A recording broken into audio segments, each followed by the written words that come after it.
Article 25 আপনাকে স্বাধীনতা দিয়েছে। সেই জায়গায় কি করছে অসীম বিশ্বাস, অসীম সরকার বাবু এক প্রকার দাঙ্গা লাগাবার উপক্রম করে দিল। এর মধ্যে প্রচুর বড় কাহিনী আছে।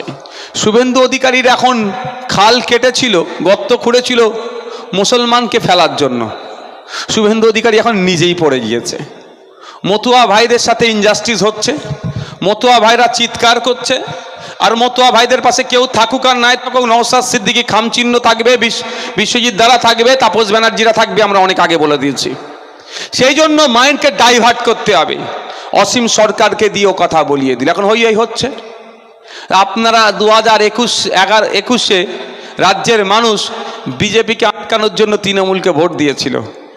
ভাঙড়ের মানুষ আজকে বলছে যে আমরা ঠিক করেছি, রাজ্যের অন্য প্রান্তের মানুষ ভুল করেছিল, তাই তো নাকি? আজকে আটকানোর ফল কি হচ্ছে? উল্টে ডেকে নিয়ে আসছে। অসীমবাবু যে কথা বলেছেন ধরে তো এতক্ষণ জেলের মধ্যে রাখা দরকার, রেখেছে এখন। তাহলে যারা ভাবছেন 2026-এ আবার তৃণমূলকে দিয়ে বিজেপিকে আটকাবে, এই অবস্থা হবে। পশ্চিমবাংলায় যে ধর্মীয় উন্মাদনা যেটা চলছে, এটা একটা মানুষকে ধরে যদি জেলের মধ্যে ভরে দেয় মমতা ব্যানার্জি, সব বন্ধ হয়ে যাবে। সেটা হচ্ছে শুভেন্দু অধিকারী। নওশাদ সিদ্দিকী নাকি বিজেপির বিরুদ্ধে কথা বলে না, শুভেন্দু অধিকারীর বিরুদ্ধে কথা বলেন। এখন কার বিরুদ্ধে কথা বললাম ভাই? একটা মানুষ, ওই মানুষটি যে কলকাতা পুলিশের সিপি স্যারকে অকথ্য ভাষায় গালাগালাজ করেছিল, যেই মানুষটা একটা জায়গায় যাচ্ছিল সন্দেশখালীতে, শিখ ধর্মের এক অফিসার ডিউটি করছিল আইপিএস, ওদের দলের মধ্যে থেকে ওই অফিসারকে খালিস্তানি বলে দেখে দিয়েছিল। ওই সময় দরকার ছিল ওই নেতৃত্বদের যা টিম আছে ধরে জেলের মধ্যে ভরে দেওয়া। পশ্চিমবাংলায় তাহলে হিংসা আর এই ধরনের ধর্মীয় উন্মাদনা চলতো না, কিন্তু এটা হয়েছে, এটা হয়নি। তবে আমি গত পরশুদিনকে আমি অভিযোগ দায়ের করেছি। গত পরশুদিন থেকে আমি একটা মানসিক প্রস্তুতি নিয়েছি।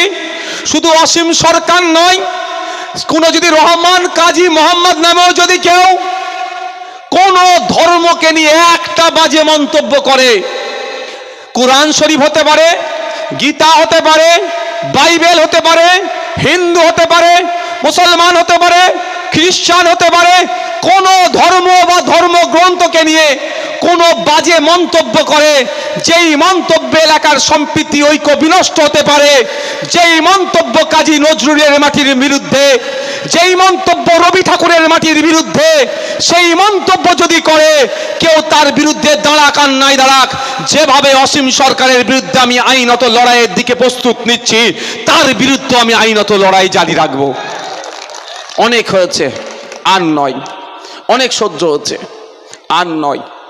কোনো ধর্মগ্রন্থের বিরুদ্ধে, কোনো ধর্মের বিরুদ্ধে যদি কোনো মন্তব্য করে, যে কোনো ধর্ম বর্ণ হোক না কেন, আমি আগে তার বিরুদ্ধে আইনত লড়াই যাব। তবে একটা কথা বলি, আমি দেখছিলাম অসীম সরকার বাবুর ফোন নাম্বার ফেসবুকে আপলোড করে দিয়েছে। আমি এর সাথে সহমত নই। আবার এটা কেউ কাটিং করে দেখবেন, বলতে পারে নওশাদ সিদ্দিকীর কষ্ট হচ্ছে ওই জন্য বলছে সহমত নয়। কেন সহমত নয় সেটাও বলছি। কুরআন শরীফকে অবমাননা করেছে। আপনি আমি বড় ধার্মিক, আপনার আমার রক্ত গরম হয়ে গেছে, ফোনটা তুললাম, অসীম বাবু ফোন ধরলো, অকথ্য ভাষায় 4টে বলে দিলাম, ক্ষতি কার হলো? অসীম বাবু কালকে গিয়ে আপনার নামে ডায়েরিটা করে দিল, এফআইআরটা করে দিল, তাহলে সাকসেস হয়ে গেল তো।